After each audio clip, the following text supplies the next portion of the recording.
right, welcome to another episode of Design, Build, Ascend Studios. I have a very special guest, a longtime friend of ours and mine, Rosemarie Allaire. Welcome to the show. First of all, I wanted to make sure everyone knows, because I always forget to ask this, if you like our content, be sure to hit the subscribe button, and we're going to have a lot more content over the next couple of years, and hope you guys enjoy the show. So welcome to the show. Thanks for having me, John. It's been a long time. I mean, we talk fairly regularly because, we end up doing work together occasionally, but That's right. Face to face, it's been a while. That's right. And the long time is how long we've known each other. Yes. So when did you start? John and I worked together at Francis Crane Associates in Laguna Beach. Yes, we did. I was there from 1997 to 2001. You were there from... When did you start? I think it was 99? 98, and it was only 3 years, 98, 99, so we probably left around roughly the same time frame. I think so. I know I left right after my back surgery, so it was 2001, because it was right before 9/11. Right. So, roughly there. And 2002 is when I started RALD, or Rosemarie Allaire Lighting Design. And that was after September 11th, because it was January of 2002, which is 20 years this year that I've been in Dana Point. But I was thinking about, all of the events in those 20 years that have occurred. September 11th was an economically and emotionally difficult time for our country, and, jobs were... Did you have anybody in New York that you knew, or...? Fortunately not. No one directly, only indirectly. Friends of friends or family of family, but right. Or friends of family. But George was in New Jersey. He was consulting at the time for specialty lighting, and he couldn't get home. So that was probably the most difficult part, because flights were grounded. Yeah, everything was shut down for a while, and my aunt had a friend of hers he was a chef at the restaurant at the top of the second tower. Windows on the World. And he was a chef there, and when the first building got hit, the whole staff of that restaurant walked down the stairs, and they survived, which is shocking to me. It's remarkable. So, I mean, she remembers going, where is he? Is he okay? But yeah. But that was a difficult year to start, your own business. Yeah. And George started Alight we both started January of 2002. Sorry, 2002. I forget that was the same time frame, because Mariah works for us now. And, right. And she's in Rockstar. Exactly. So amazing. Yeah. That was 20 so years quite a ago. journey. I know. You just had a birthday. Just goes like that. I did. It was 2/22/22. But I wasn't 22. That would have been very interesting. But there was a baby born, I read, on 2/22/22 at 2/22. Of course. And they were 22. No, whatever. 2/22/22. That's my lucky number, 2 and 22. Yeah. So, anyway. That's pretty cool. Yeah, it's great to see you. Yeah. So, we talked about a little bit of our history together. RALD has been around for now 20 years. And you have a specialty. What is your specialty? Well, I will tell you. I will tell you how I got it. Okay. So I had worked in Connecticut, and I worked for Sylvan R. Shemitz and Associates. And Cy Shemitz was a lighting designer from 1963, was when he began his practice. And he started Elliptopar, the lighting manufacturing company, in 1976. So most people knew Sylvan Shemitz as Elliptopar. But I worked for him as a lighting designer because he began his practice actually the year I was born. I'm disclosing how old I am. If you can do the math. Don't do it. It's all right. Age is but a number. So I worked for Cy for 4 years, which ironically all 4 firms I worked for were for 3 firms, or for 4 years each, which is really interesting. But anyway. So I worked for Cy, and then I went on my own. So I was RALD in Branford, Connecticut. Okay. And I had various projects. So I worked for architects and interior designers. And when I was interviewing with Francis Cray, he said to me, "What kind of work do you like to do? What's your favorite? What do you like to do best?" I said, I kind of like residential because, number one, you meet the owner. It's a very intimate process. You discuss lifestyles and their needs, their wants. You go into their bedrooms, their bathrooms. But I said, I get a retainer typically from the owners because I work directly for the owners, and I get paid a lot faster than working for an architect. And he said, So he created a residential lighting division for me to run and manage in Laguna Beach. So I focus completely on residential lighting, all of the, players, if you will, in the residential built environment. So architects, interior designers, landscape architects, builders, developers, because at that time in '97, they were really starting to develop Southern California. And that was my focus. So when I left Francis, I continued that path of focusing on, the residential project type. So as far as the services, do you have a special program that you like to use, or as far as, typically AutoCAD. AutoSAD. AutoSAD. Well, I mean, really more like the program for services, like when you have, conceptual design, DD, CD, CA. Do you do all of those parts of it? Yes. Do you like? I mean, okay, so I follow what do your customers like? Do they like all that? Well, so what I do is I follow the architects. Okay. Program. So when they do preliminary or schematic or conceptual design, it's great if you're hired at that phase, because then you have influence of integrating the lighting and having a part of concealing the lighting in a sort of architectural way. And I think that's the most successful forms of lighting, is when they're integrated and not just applied. But one of my titles I like to call myself is a creative collaborator, because lighting isn't done. You can't do it by yourself. You can't do it. You can't do it alone. You just can't. You have to light it for someone or something, and you must work with other, designers. Yeah, and you got to get buy-in. I mean, you've got to get the architect to be okay with what you're doing, as well as the owner. So you've got to be, the collaboration element is beautiful. So if you've got a situation where the architect isn't liking what you're doing, you're going to get pushback and it's going to be unsuccessful. So right. Do you have relationships with? Do you try to develop a relationship with the owner first, like you said, or do you have now like go-to architects that always like to hire you because they know your style and you guys bond well together? Yes. Both of those. I think what makes a difference is, for me, it's how you make a difference, and that just matters of who you gravitate to in trying to make that make lighting matter. Mm-hmm. Are the owners going to listen to you? Is it the architect that's going to integrate it and welcome your concepts, and then develop details together? Is it the interior designer that says, "This is fantastic, I have this idea," and then try to help develop that? Working with the builder that says, "You know what, we got a time frame, we got to go, we have to." So, I mean, you really have to collaborate with everyone in a way. Yeah, absolutely. I think that's your best bet. I don't know what my I don't think I have a particular way that I like to work with those teams, but it seems that if you can get the architect on board with what you're doing, then the details come out better.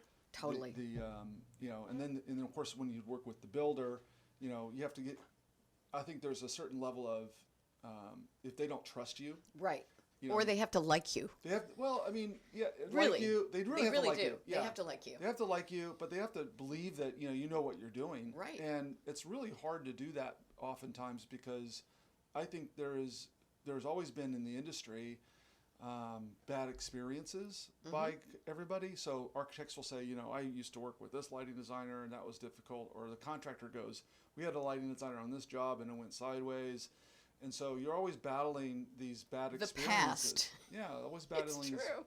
I mean, how do you deal with that? Well, I think your best advocate is also going to be the electrician, because what I say is I work on paper, period.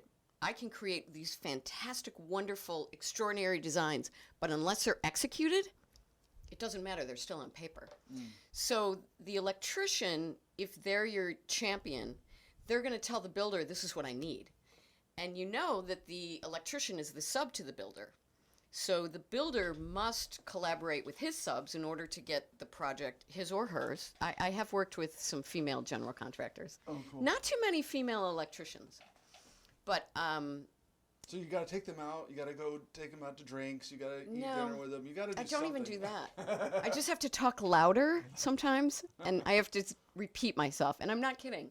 As a woman, you sort of, you'll bring up a concept, and they'll be like, yeah, right, okay, whatever. And you're like, no, over here, guys, look, here, this is what I'm thinking. Can we do this? And it's just been that way, like, my whole career. Even to this day, I'm still like, no, we're going to do this. I have a story about my wife. She had a job up in Central Coast, maybe actually all the way up to Northern Coast. It was for Matrix, which is it's a brand. Not the movie. Not Matrix, but Matrix. Okay. Matrix, but it's I don't know. MARCHICH, whatever. Oh, I see. It's they're developer for retail, so they're shopping centers. They own lots of shopping centers. And there was a fixture she was using. It was called the Saber light. It's actually our design, and it produces a very narrow beam of light, 5 degrees, and it was being mounted at the top of the facade of the entrances of all of the entrances of this shopping center. Right. Cool. So you've got 1, 2, 3, 4, whatever, right. And they're 40 feet tall in the air, and this fixture is only like a half inch or 5/8 of an inch or an inch wide, and this wall is huge, and the contractor's like, the fixtures are ridiculous. It's never going to work, and so the contractor, on his own, goes and selects his own fixtures. Oy. She didn't mock it up. She didn't bring a fixture. No, this was the mock-up. So the owners fly in by helicopter or private jet or wherever they get in to come in to do this mock-up. And the contractor doesn't want to look bad, so he does his own mock-up in preparing for, hey, this doesn't look good. Do you have anything else? Oh, yeah, I've got my little piece right here. So he does all of that, even though he's like, poo-pooing the, whatever she's doing. And they light it up at night, and the thing you could see from the freeway. I mean, it was just gorgeous. And the contractor came up to Deborah after the mock-up, and he goes, I have to apologize. Good. I did not expect this product to be successful, and I actually did my own mock-up. I was prepared to swoop in and save the day, and I'm floored by what this thing's done. So good on you, and but it was interesting that happened. Yeah, I mean, that's what I say. It's a day in the life of a lighting designer. Well, I think a lot of people don't really understand light, right? I mean, it's true. I mean, I don't know how many architects they've asked, can you get the light to go do this way and then go wrap around the corner? Or can you have a hole this small so we don't see the light? How many times have you been asked that? Well, yeah. They're getting smaller and smaller. They're getting smaller, but they get situations where you just, they want to, they think it's, I don't know, maybe it's physics. It's physics to a certain extent, and we're magicians, Well, I say, because it's true, I met David Copperfield, but he didn't teach me any magic. I use that as a reference point of, no, I can't do that. Wait a minute, did you really meet Copperfield? I did. I in college, I assisted the lighting director at Miller Auditorium. He, great guy, he taught me so much, John Flegel. And one day I was backstage filing gels, the color gels that go, on the lights. And this very tall, good-looking man comes backstage and says, "Hi, I'm David Copperfield. What's your name?" And looked at him and I said, Rose. And he said, what do you do here? And I said, Wait a minute, he had his arms up like this? Well, I can picture him like, so what do you do here? I don't know. I think they were by his side. And he said, what do you do here? And I said, I'm filing gels. I assist the lighting designer, the lighting director. And he said, great, maybe I'll see you later. And walked off. He like came and went. So during that show, puff of smoke, he disappeared. during that show, if you worked backstage, you had to sign an affidavit that said you would not disclose what you saw because apparently magic isn't real. Oh, of course. Imagine that. So we're in the house where the lighting board was. So we're, a few rows from the back of the theater. And I never went backstage. It was all run from, the theater part where The front. everyone sits. We call it the house. Yeah. So great show. I mean, it was fabulous. I was blown away. And in those days, it was really interesting because the David Copperfield, team used little snippets of songs. And it was very inexpensive. Because I asked them, I said, how'd you get that song? They said, it was like $200. So they would use like kind of contemporary music throughout the show. Anyway, it was a great show. It was great lighting. And we're tearing down, and it wasn't very much. It's a lighting board with cords, right? There's not a lot to do. So this guy comes off stage, walks all the way down into the row I'm in, and he says, hi, hey, Rose. Do you want to show me Kalamazoo? And I went, okay. So Kalamazoo. it's where I went to school. Oh, Western okay. Michigan University in Kalamazoo. Go Broncos. And he says, do you have a car? And I said, no, but I could get one. Who is this? David Copperfield. You said another guy. I said Sorry, some guy. I didn't recognize like who he was. Okay. Because he walked So now off. he goes, hey, Rose, you want to show me around?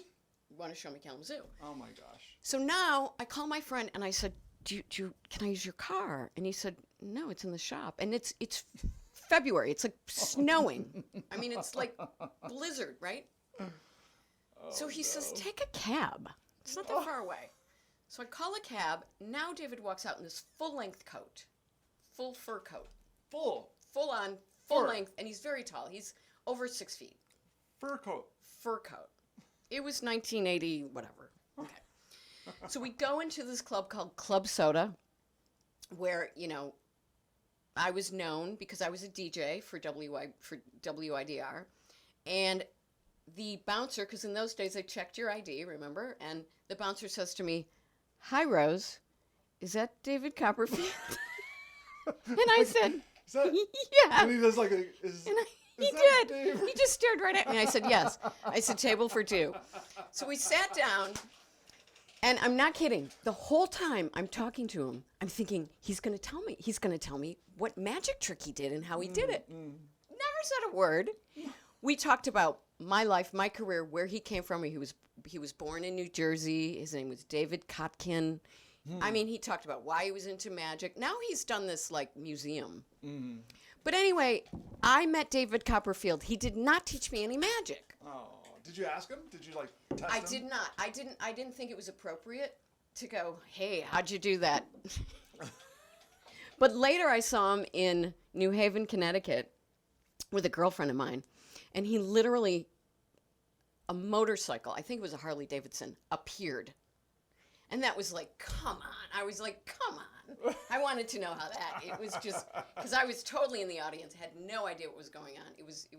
He's an outstanding performer, but that's my... It's interesting that you didn't get to see any of the backstage Nothing. part of it because you were running the lighting. Yeah, well, I was assisting. I really didn't. But you were part of the process, Correct. right? And anyone backstage signed an affidavit. They couldn't, and we didn't go, hey, how'd they do that? I mean, I wasn't going to be a dick. Can we swear, by the way? I'm sorry. Is that awful? Oh no, we're not for. This is not for children. So, but Okay. you are the first. Well, maybe though. there's another word. Well, that's technically not swearing. That would be a first. That's a proper name. Yeah. Yes. Richard. Richard. I wouldn't want to be a Richard. Sorry. no one's ever cussed on the show before, so. Okay, well, good. I'm Hey, glad we're I'll be the we're first. breaking barriers, so yeah, there we go. So should we jump into my 7 things you don't know about me? Or do you got more? No, I mean. It's your agenda. Sure, no, I have 'Cause no this agenda. sort of- It's really about getting to know you. That's a really great story, by the way. It is a great story. So I have 5 names. You have 5, what do you mean by 5 names? Rosemarie, Lillian, Julia, Allaire, Bosson. So how did you get Rosemarie all is one word. Lillian is my middle name. Lillian. Julia is my confirmation name. I was confirmed a Catholic.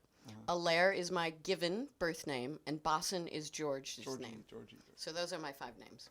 Nice. That's number 1. Number 2, I was on a dart team in the early 1990s. Throwing darts. Yeah, like at the bar.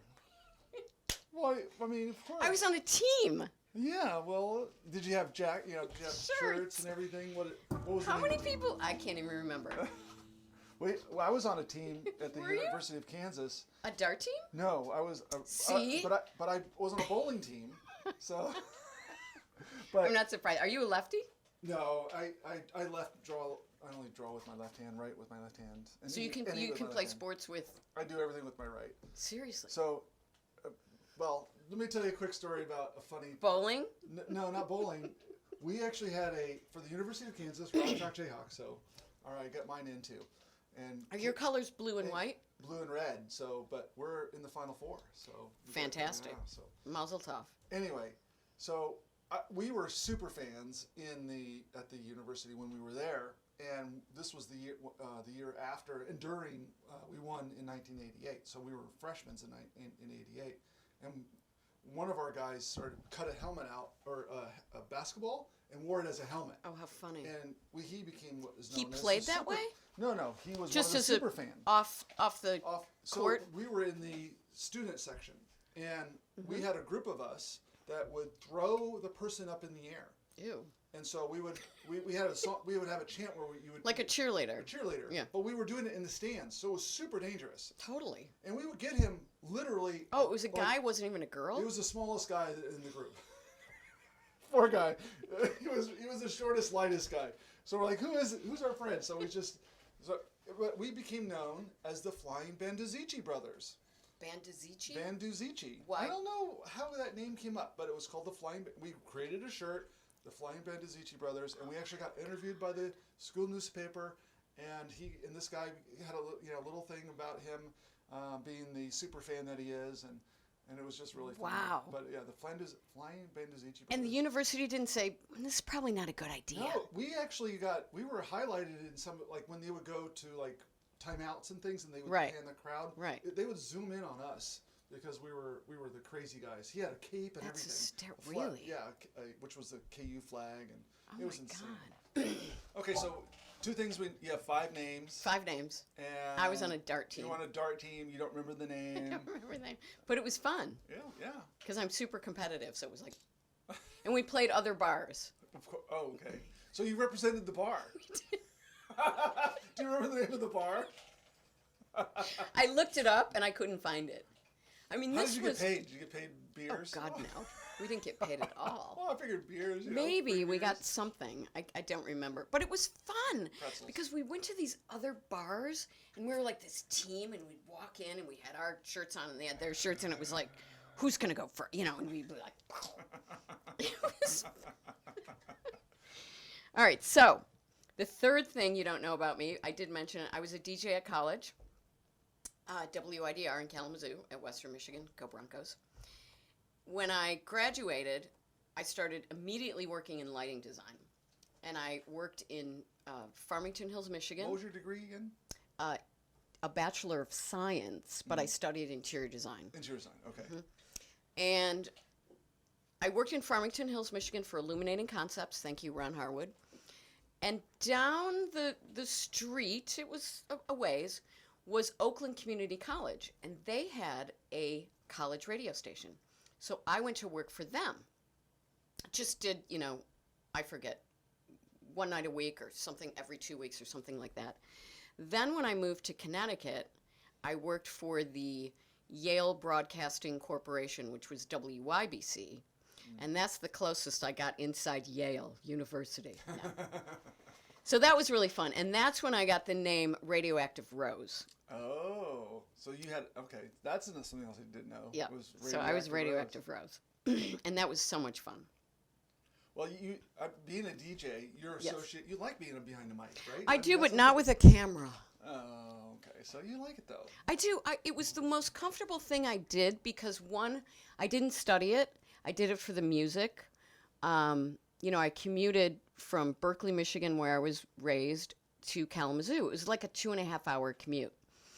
And one of the guys I commuted with that was from Berkeley that went to Western, his name was Mike Murphy, and he ran the news department for the university. And he said to me one day, he goes, "Can you read the news?" And I went, "Of course I can read the news. What do you mean?" What do you mean by read the news? So he said, "Go to the AP Wire," which was this box right. that if there was something, news breaking, it would go beep, beep, beep, beep, beep, beep, beep, beep, beep, beep.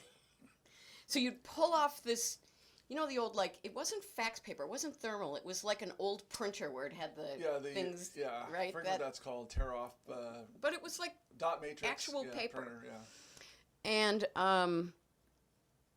I said, "Sure, I can read." So I get the copy, and it was maybe 3 minutes long. So it's like in the studio, go. So I read, and there's this word, Peace Corps, which is spelled Corps. Mm-hmm. I pronounced it corpse. Peace Corps. And I can't tell you how many people called in and said, "Excuse me, can she read?" So after that, because I kept reading, he said, do you want to do this? I said, "Sure." So I proofread the copy, and then I, got a little bit better, I guess, from my first time. And then I segued into being a disc jockey and played alternative, progressive, great 80s music. Yeah, my favorite. It was the best. Yeah. And I got to introduce bands, I got to interview bands, I got to learn about bands and music, and college was literally the best 5 years of my life. No, it was a lot of fun. It was my 5 Right? years was our program too, so we were there for a while. It was a blast. Yeah, it was a lot of fun. I never left campus. When I was there, I did instead of 5 semesters or 5 years, which would be 10 semesters, I did 15 semesters. I did everything between them. Holy mackerel. So, or 14 semesters. Did you live in married housing? Because you guys got married in by college, then, right? we had bought a house for like 20 grand. Oh my God. Back then, and we moved into it, and then Good for you. we had renters. So Really? we were newlyweds, and we had roommates. Oh my God. It was like just like Friends. I mean, it was like the show Friends. Literally, we had That's hysterical. two of the guys. One of the guys that lived with us, he was in our wedding. So actually, I don't think we only had one roommate when we were married. But I had in that house before we were married, I had 2 roommates. And you guys are 30 years? 30 years. Yeah. Bravo. Congratulations. Thanks. That's quite an accomplishment. Yeah, we always say we were married when we were 12. So, because Right. everyone goes, really, 30 years? Well, you were young. Yeah, we were young, 21. Graduated Wow. before we graduated school or Wow. college. So That's crazy. we were married. Went to New York. Worked at LSI, Lighting Services Sure. Incorporated, Yeah. and then came back The Trek. and finished our graduation. Track the company? Track Yeah, lighting. yeah, Yeah, yeah. They did the Guggenheim while I was there. Oh, that's so I got great. to spend time working on that stuff. I wrote software for them that they were using for 10 years, Wow. and they ultimately had to have the software rewritten and pay someone like $100 grand to get the software written because they were using it on a computer that was no longer attached to the network anymore because it was so old, and they were so addicted to that software that they couldn't upgrade the computer. They had to take it off the network. They had to do all those things just to keep it going. Mm. So it was really cool to hear that part of it later Yeah. on. That software It's a was great company. yeah Family company. family company. Dan absolutely. Gellman's a great guy, and it's one of my favorite track lines. I go to every time I go to this light fair. I just big hugs from the Gellman. Yeah, Mr. I just saw him at Leducation. Yeah, I missed it. Yeah. I couldn't make it. Yeah. How was it? What was the attendance like? It was very well attended. It was almost too much to see. There were three Really? 3 levels, or 3 areas. They were tabletops, so like 6-foot long tables. Mm. Some things were mounted in the ceiling. Some things were mounted on the back wall. Some things were right on the table.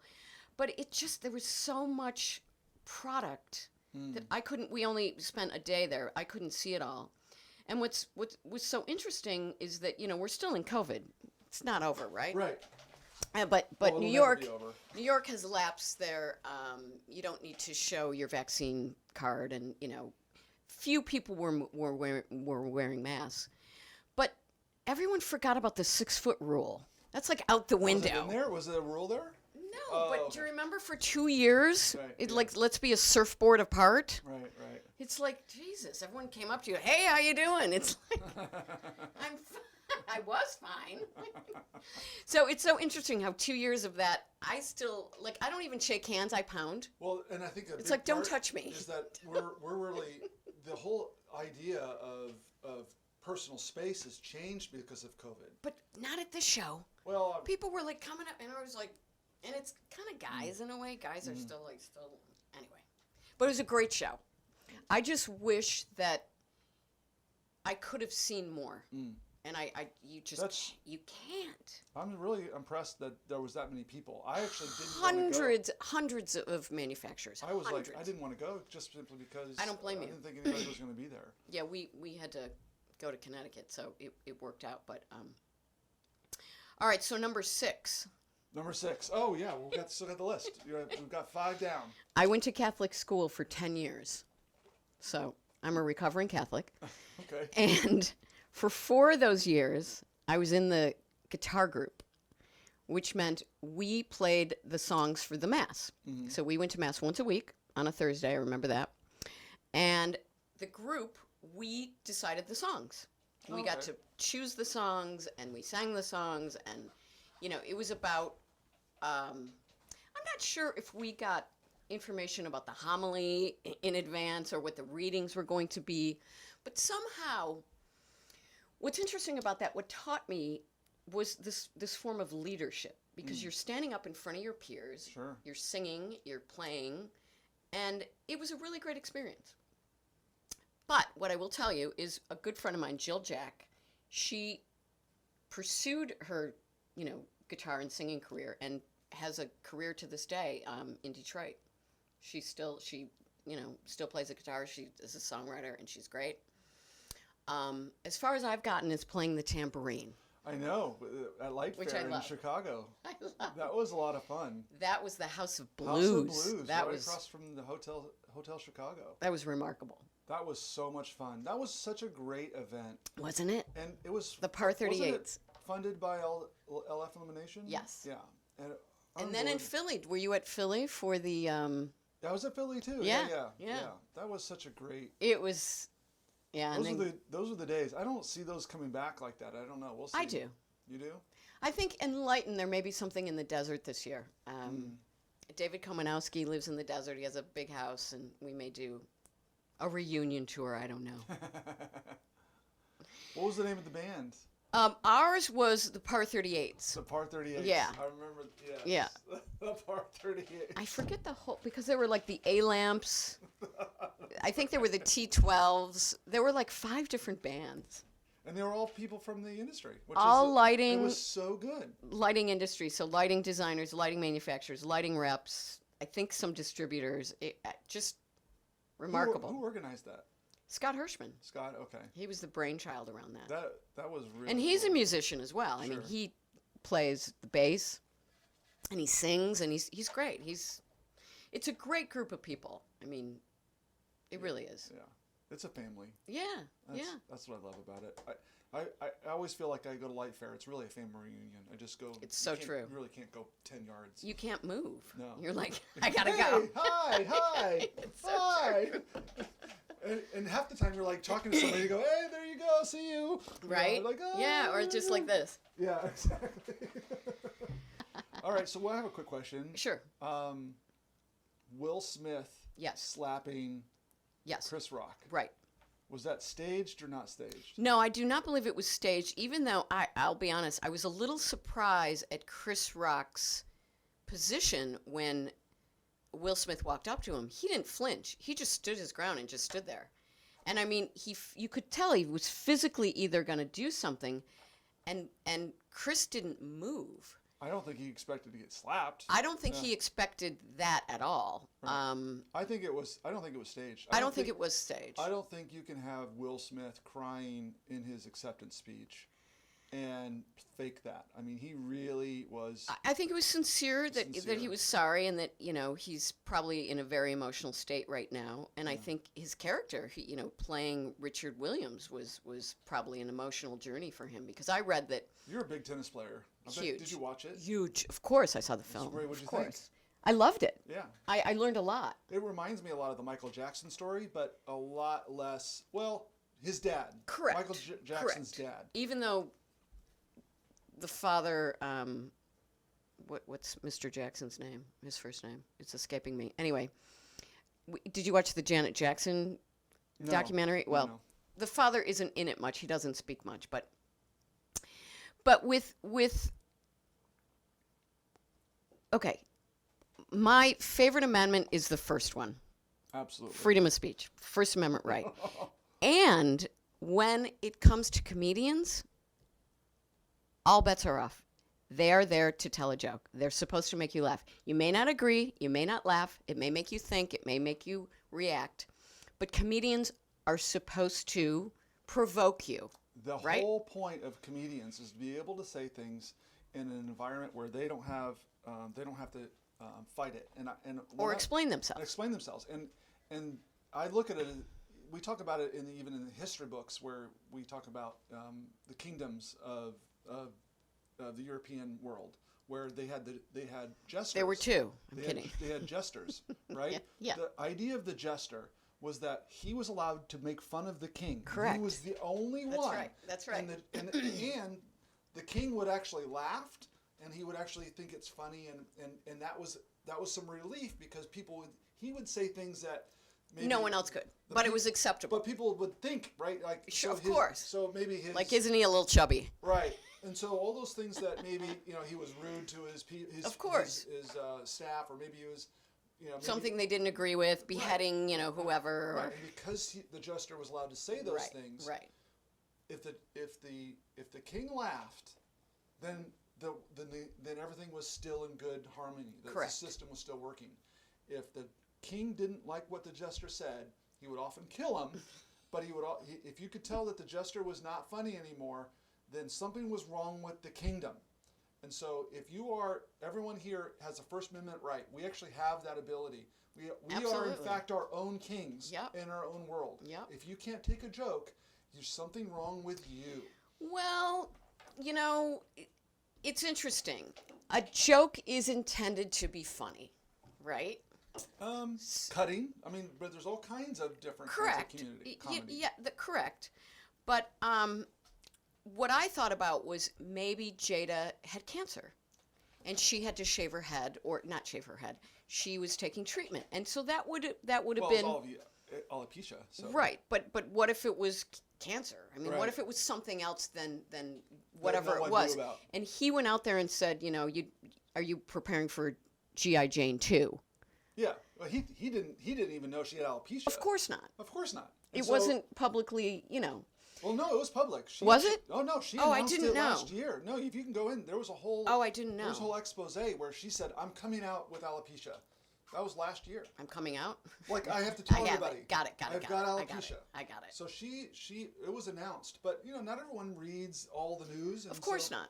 And so I think obviously what happened was he was offended because she had a medical condition and he couldn't handle that being made fun of. Correct. And so he was protecting his wife. Well, he was protecting his wife. All of that makes sense. Yep. I think what I would have probably done differently if I was in that situation, and of course you can't really predict what you would say or things, but I would think I would have said something, like, hey, she's got alopecia. What are you doing, dude? I wouldn't have said a word because, again, he's a comedian and that was his shtick. Now, what also, my takeaway was, maybe.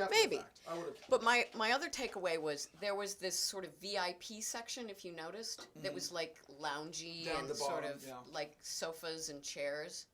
He was just able to get up and walk on stage. Yeah. Now, if that was set up differently, and George and I talked about like security, like some guy saying, no, stay seated.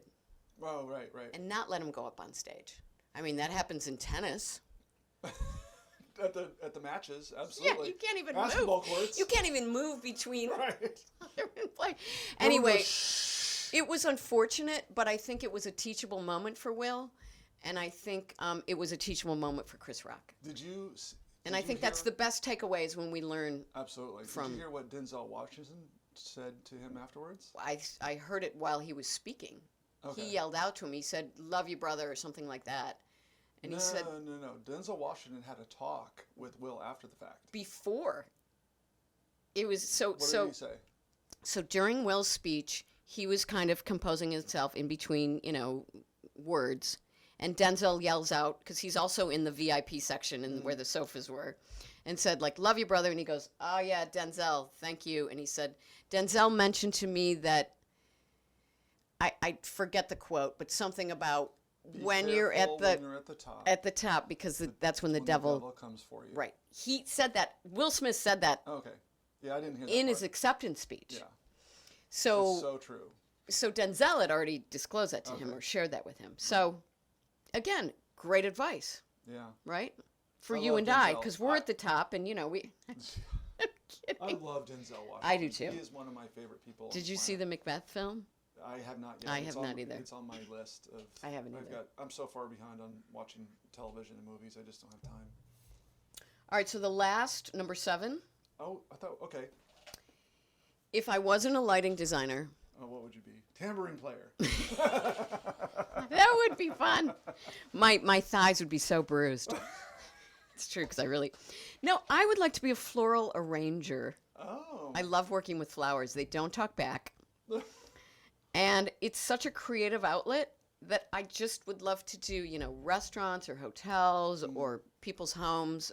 I love working with flowers. My sister did that for a while. For real? Yeah. Did she love it? Yeah, she's a hairstylist now, so it's kind of, I think She's it's segued. creative and a little. It is. It's you're very into the, customer at that point. Right. But yeah. So those are my top 7. Or you got to tell me one. All right, I pulled it up on my phone. Oh, good. Of what I would call things that you may not know about me. And Okay. they're just a little list of things. Okay. I have 16 of them. So I know I'm you not got gonna married at list them all. 21. I was married at 21. You but bought your first house for 20 grand? It was around there. I mean, the houses in Kansas were super cheap back in the 80s. The first house my dad's- parents bought was 20 grand. My brother crazy. lived in a house for $17,000, and it had a quarter acre in it. So Holy that was mackerel. in liberal Kansas. Liberal? That's an oxymoron. Bump. That was a joke. Yeah. Oh, and I'd like to do stand-up. Oh, you do. That's because you like the mic. I mean, you have this relationship with the mic. You're just like, Hey, Mike. I'm gonna caress this mic. That's even a masculine name. Mike. Well, what would it be? Well, let's go. Mick. Nick. No, that's even worse. Now we're getting Mickey. Now we're getting into other Politically racist- incorrect terms. Yeah. Well, okay. All So right. let's hear something I don't know about you. How about I've been in multiple tornadoes. Were you ever in a marching band? No, never in a marching band.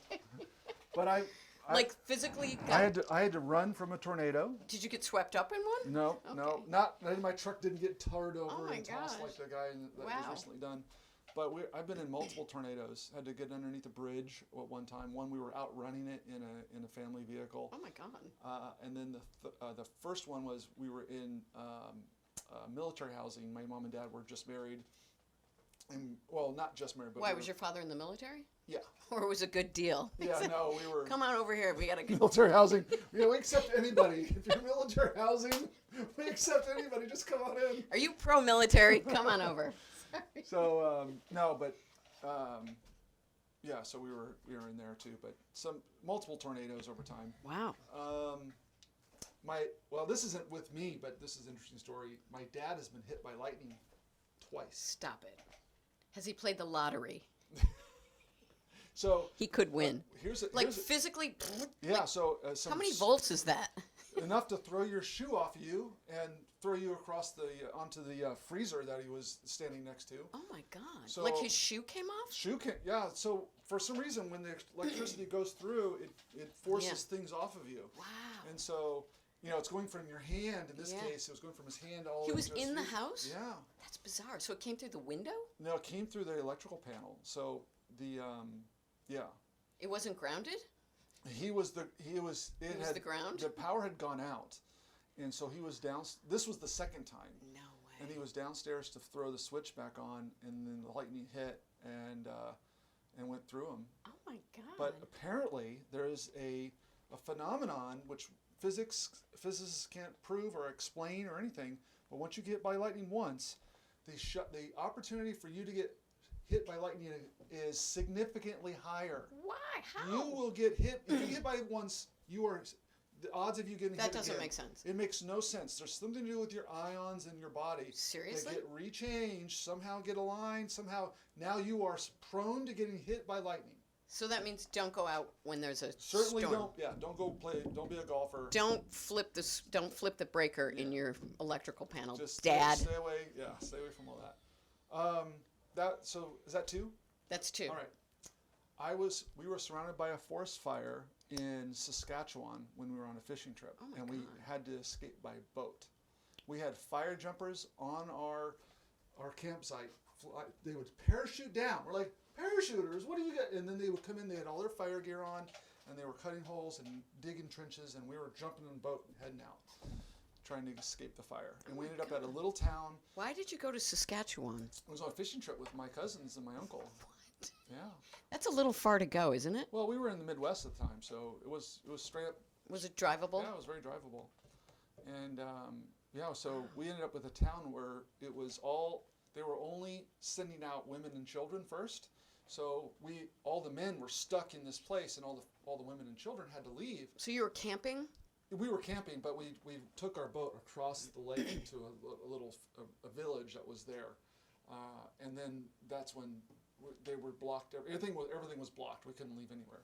And my brother, who is an amazing sort of personality and just big guy, big personality, he went up to the state troopers and said, "We're leaving in an hour, and I don't care if you're in the way or not. We're coming through." And he went and he talked to all the truckers and all the guys and said, "We're leaving in an hour. Just grab your stuff, get in line, get on the freeway." And he created basically a blockade. Wow. And we were the first truck, and all the trucks and semis lined up behind us. And smoke was so bad. We had my God. masks or bandanas over our faces, and everyone's coughing. You couldn't see anything. And then we just started driving out of this town. And Holy mackerel. The cops actually parted ways out of the middle of the road, and we just drove through it. And they're like, "Well, we didn't even know where we were going. We just got in their car with some random people. We didn't even have the car. My brother convinced these guys to take us." Have you been fishing since? Oh. I just caught a marlin at Christmas. We were in Hawaii. That was my mascot name for Mercy Marlins. Marlin. Yeah. Oh, nice. They're pretty big, and they're kind of like swordfishy looking, right? With like a little... Or a marlin looking. Yeah. Yeah, I don't know. It's not like you order marlin and eat it in a... Oh, it was so good. I've never... Oh, my gosh. I've only seen it was some of the best swordfish. Seriously? We served it in sashimi style. Wow. Well, no, we fried that, but we caught a tuna as well. But it was my family said it was some of the best fish they've ever had. Was that marlin? It was unbelievable. Did you know about Saskatchewan? Did you know that was the first province that had? Is it nationalized health care in Canada? Is that what they have? Oh, yeah. Well, yeah, nationalized. It's not Medicare for all, but Right. whatever it's called there. But that was the first province that started it. Oh, interesting. Okay. It's not very well populated, so probably. It's not. pretty small. Yeah, it's pretty. Well, it's I not mean, like it's huge. I mean, the population. the population is the size of California, the whole country, if you will. I call it North America. What do you, So what do you call it? I don't know. Yeah, It's- like Saskatchewan County. No, it's a province. Province. Yeah. Okay, got it. But the whole population, my understanding of Canada, is Equivalent to L.A. probably. California. California. Yeah. I'll take your word for it. All right, so that's 3, right? Okay, that's 3. Something Something without like a fire or a something fun. Give me a fun one. How about I was accused of $1 million embezzlement by the royal family? This is not fun. What about these fish? All right. So. I know. How did you come up with the names of your children? Oh well. Kyra is our daughter. She's graduating. She's going to be a senior. I can't hear she's it. a Blah, senior. blah, blah, blah, blah, blah. She's a very young girl, as Yeah. far as I know. It's been a long. I mean, that's how long you've known us. I know. We were Before Kyra. kids. Yeah. We BK. were a couple of dinks. BC. BK. You know what dinks are, right? D-I-N-K. Designated. Double income, no kids. Right, that's right, that's right. So we were a couple of dinks when we first met you. Yeah. So Kyra, she's graduating. Kyra Lauren, Kyra, K-Y-E-R, is a name that we came up with after we were on I wouldn't even call it our first date. So Deborah and I were friends at the University of Kansas. We were study partners. I basically was getting straight C's as a freshman. My dad goes, "You don't know how to study. You need to find some study partners." So I went in class and I said, "Who's the smartest people in the class?" And I said, "All right, those three." And I said, "Hey, we have a study group. We're meeting at noon, and we're gonna start studying together." Good for you. And so those three people ultimately became our friend group, and they were both the other two were all in our wedding. So Fantastic. that is crazy. So anyway. So Kyra, is it Kyra- an acronym? Is it? No, it is the name of the wife of the star in the movie Willow. Do you remember the little person that was Willow in the movie? They were. Who was in Willow? Do I have to look it up? Look it up. It sounds vaguely familiar, but what year is this that you saw this film, Willow? We saw it in the theater, Okay. and this. So you both like 1988. It was by Ron Howard. Okay. Val Kilmer was the knight. So it was He like a the- little He person? was the bad guy. He was the little person. His name is Warwick David. Okay. Davis, Ron Howard. and his name was Willow Offgood. His wife. George Lucas did the story, by the way. Yeah. Okay.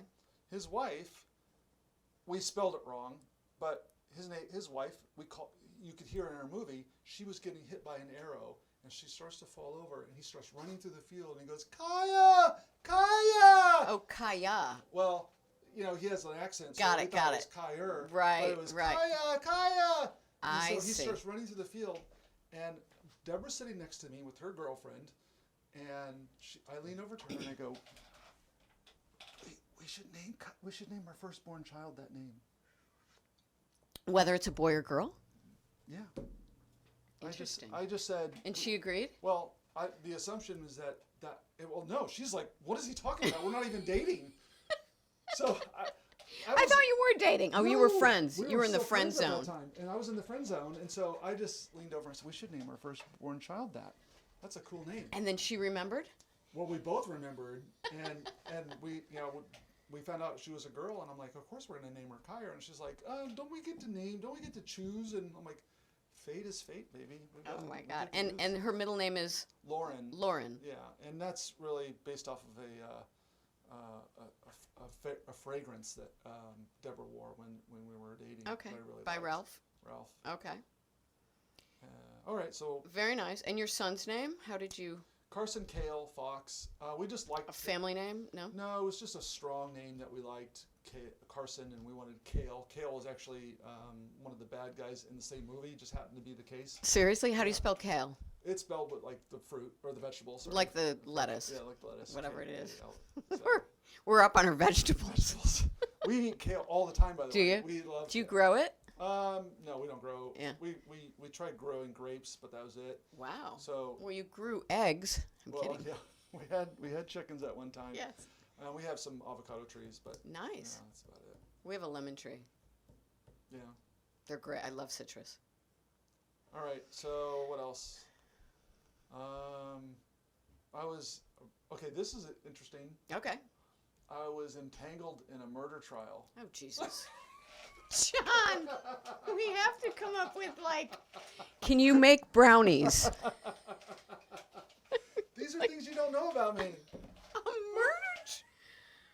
Oh my God. Do I even want to know? Yeah. It's, Who died? it's two random people that had nothing to do with me. So, but Where there were was you? a shootout. Where were you living? This is in Leavenworth, Kansas. I was a freshman. Isn't that where a prison is? About 7 of them are in Leavenworth, Kansas. For real? Including the SPED, the main The penitentiary. federal. Yeah. There's that many prisons? It is a prison city. And I think we that's actually, bad, isn't and it? so we actually have, when you get tornado sirens, you go. When I was a child, I grew up with tornadoes, but yeah. We actually have one for when a prison breakout. So. And what is it? What do you do? I don't know. It's just Duck and cover? I don't know. But you would get them when we were a kid. Okay, so you were a child. Yeah, we were. Well, we were still. I was starting to date Deborah at this point. So you're in so college. We were in college, but my family still lived in Leavenworth, and so my brother was there. Where's the liberal part of it? Liberal Kansas is about middle of Kansas. Okay. Liberal. I thought that's where Leavenworth was, the middle of Kansas. No, it's right on the edge. In fact, it's right past the Missouri River, and was supposed to be where all the development was, which became Kansas City. So there was a bunch of prospectors that knew that there was going to be a new city in that area, and they bought all of the land around Leavenworth, Kansas, to try to try to make a bunch of money. And it was so expensive that they decided to stay on the other side of the Missouri River and build Kansas City. Got it. So Kansas City is there because of Leavenworth, Kansas. They couldn't afford the other part. They couldn't afford everything around Leavenworth because Leavenworth was the very first settlement across the Missouri. So there was really nothing there other than Fort Leavenworth. But anyway. Kansas history. Yeah. Okay. So the murder trial there was a guy that shot somebody. He didn't break out of prison. No, it was just two people in Leavenworth. Two angry men. And one of them shot the other one. Okay. And my brother was friends with somebody that was a witness, and so my brother was being subpoenaed. So he physically saw. My brother did not see anything. Well, how could he be? It's a character witness, right? For the guy's personality, his character. Like he told me that he shot him. Oh, I see. Or that, Got it. And so my brother was friends with the guy who apparently shot the person, or didn't allegedly. Right. Allegedly. He got away. The defense was someone shot a bullet in the air, it went up, and then somehow hit the guy hiding behind the bushes. Holy mackerel! That was the. Did defense. It kill him? Oh, he died. Yeah. So the idea was. That doesn't make sense, does it? Well, of course not. But that was the defense. Yeah, some random. The guy shot one bullet. It went up in the air. I'm not a gun person, so I'm thinking, and hit the guy. I don't even believe that. Killed the guy that was trying to hide from the bullets, and hit him and killed him. So that was the defense. They had to ultimately got away, or whoever. He did not get convicted, but my brother was forced to testify. Okay. And during that process, there was some people that tried to intimidate my brother. I was now visiting Leavenworth with my soon-to-be wife. Because you're in college. I'm in college, and I borrow my brother's car, which is a convertible, and it's actually a VW Bug. You know those, not VW Bug, but the VW thing? Sure. It's called the thing. It's like a military-looking vehicle. Yep. It was painted bright blue with pink roll cage. Was it from the 70s? Yeah, I mean it was classic. Yep. But my brother painted it in these neon colors, and it was crazy looking. And so it's a Friday night or a Saturday night. We're like, and you're out in this car. And I'm like, hey, let's go drive down the main drag. The main drag, because that's what you do in the Midwest. That's what you do. And so. And when you're in college. And you're in a convertible, so it's kind of fun. So right. I jump in the car and Deborah gets in and we start driving off, and we're driving down the desolate part of Leavenworth, which is the downtown area at night, and this white van pulls up beside us and starts motioning at me, and I'm like, I don't know who you guys are. And it's a white panel van, just like you see in the movies, and they speed up. Like a Econo line, what are those called? Yeah, Econo lines. Yeah. And he speeds up and slams on his brakes and turns towards me, like stops me in the middle of the road. And it's a one-way street in downtown Leavenworth. Okay. And then the door opens up, and 3 guys jump out, baseball bats, chains. Oh my God! All of that, just like you see in a stupid video. Did they have hats? Could you see their faces? No, they could totally see their faces. Oh, God. And they're like, "Get out of the car, Dan! Get out of the car!" And they're hitting their bats and all that stuff. And they're just walking towards us. Did you show them your ID? I'm not Dan. Did you say, my name is Juan? And so I put it in reverse and I started going backwards down the other way, and they got back in their van and they started chasing us. And it was the whole thing. And so how'd you get out of it? I guess basically just drove backwards. I drove down one-way streets the wrong way all the way back to my house, basically. And Deb still married you after this? Okay. Did she pee her pants? Right. That right? That's enough of that story. I got another one. How many was that? Is that 4? That's 5. Yeah. Let's pretend that's 6. We're up to 5. Okay. All right. When Deborah and I first got married, our first place where we lived was a halfway house. Oh Jesus. For what drug of choice? It was hard to tell. It was the woman who ran the house. You don't even know? No, because the woman who ran it was a psychotherapist, and her job was to bring in New Yorkers, people that she was treating, up into the hills of, because they were celebrities and they needed a place to. Just various people that she was treating, and so these people were eating this green goo that she had created, and It was kale. it was probably kale. You're probably right. and she needed extra rent, and so there was a couple of rooms. All the rooms, everyone slept on the floor with a mattress on the floor. Ew. The houses. I hope you guys didn't. Yeah, we did. She came in and we had set up a room for us, and she goes, "Hey, just so you know, this mattress," and this is a quote. She goes, what we do is we take the trash from the top floor of this house, and we take it to the dump, and we find good things at the dump, and then we bring it back to the house. She goes, "This was the mattress with the least amount of cat piss." That's the word she used. And my wife cried herself to sleep for our first week in marriage. So did you have to share a bathroom? Oh yeah, and the bathroom, there was a hole. And you were in college? Yes. Why didn't you stay in a dorm, for God's sake? We're out in the middle of nowhere. I mean, we stayed in this, not even in a town. It was outside of Stony Point, and so it was all hills. In fact, our neighbor. Wait, you were in college? Well, this was in New York. Oh. So we got married and took our first. I thought we were back in Kansas. Oh no! So our first internship was in New York, and so we had to find a place. to Yeah, live. that's Stony Point. It was Stony along Point. the Hudson, right? Yeah. It's near wherever. Yeah, just north of the West Point. Yes, I saw an Army Navy game there once. We're driving at night trying to find this place, and we pull up to this place that had a bunch of lights, and this guard comes up to us, and we're like, "Hey, we're just looking for this address." And he goes, "Well, it's definitely not here. This is actually a prison for Werewood kids." And he goes, "This is basically a youth prison, or whatever you call. What are those called?"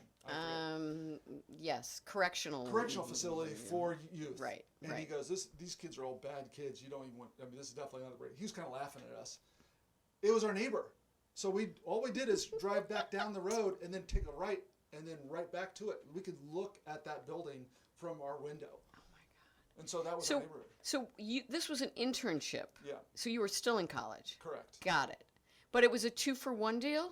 They had to take both of you. Well, how did that work out? Well, that's the hard part, right? Deborah, when we first sorted out how we were going to take our summer internships, I ended up getting this job over at LSI, and she got an internship at Phillips, which was just in New Jersey. And so it was all going to be very close. Nah, it's not that close. Wherever it was close enough that we knew that she was going to go here and I was going to go there.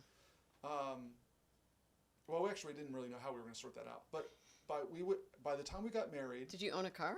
We had a car. It was a VW bus. No, sorry, it was a Toyota bus, the original bus. Oh, I remember those. Yeah. I do remember those. Anyway, we got back from our honeymoon, and they called her and let her know that the internship's no longer available. At Phillips? Yeah, at Phillips. So she went with me. Oh, just to assist. No, without a job. We didn't know what she was going to do. Got it. And I think we had a plan that we were going to ask them. So I ultimately did ask them, "Hey, my wife doesn't have a job. Do you think, she's just staying at home? Can she come here?" And they're like, "Of course." The Gelmans are. They're like, "Of course she's going to come in." That's crazy. And so she did. We both. Our first job as interns were working together for LSI. That's fantastic. So it was really cool. That's wonderful. Fun story. That's So great. I think that's enough. We've got enough of those. I think those were very good. I never would have guessed, John. No, I don't think you could have guessed. You can't make that stuff up, right? Yeah, well, my the one where I was accused of the $1 million in embezzlement was is a whole nother story, and I actually That's another podcast. that's a whole nother podcast. Yeah, that's a good one though. All right, Well, this was fun. yeah, well, and you're so good at the mic. I feel like you and I could be like a team. Like we could get you. We could engage others. Yeah, we could actually. You and I could team up. Our on people. former employers. So that's we'll just have a long list of former employers. Sit down. No, but I think you're so good on the mic. We should really maybe look at doing maybe do it remotely. A series. Well, do it remotely. Like you can set up where you are at because people. Radioactive Rose presents. Exactly. It would be fun. It would be. This is fun. All right. Well, I think that's enough for the show for today. And but Thank you, John. Thank you for coming in. I really. Thanks for appreciate having me. it. Absolutely. All right, stay healthy. Yeah. You too. And that's a wrap. Yeah. Right. You're making it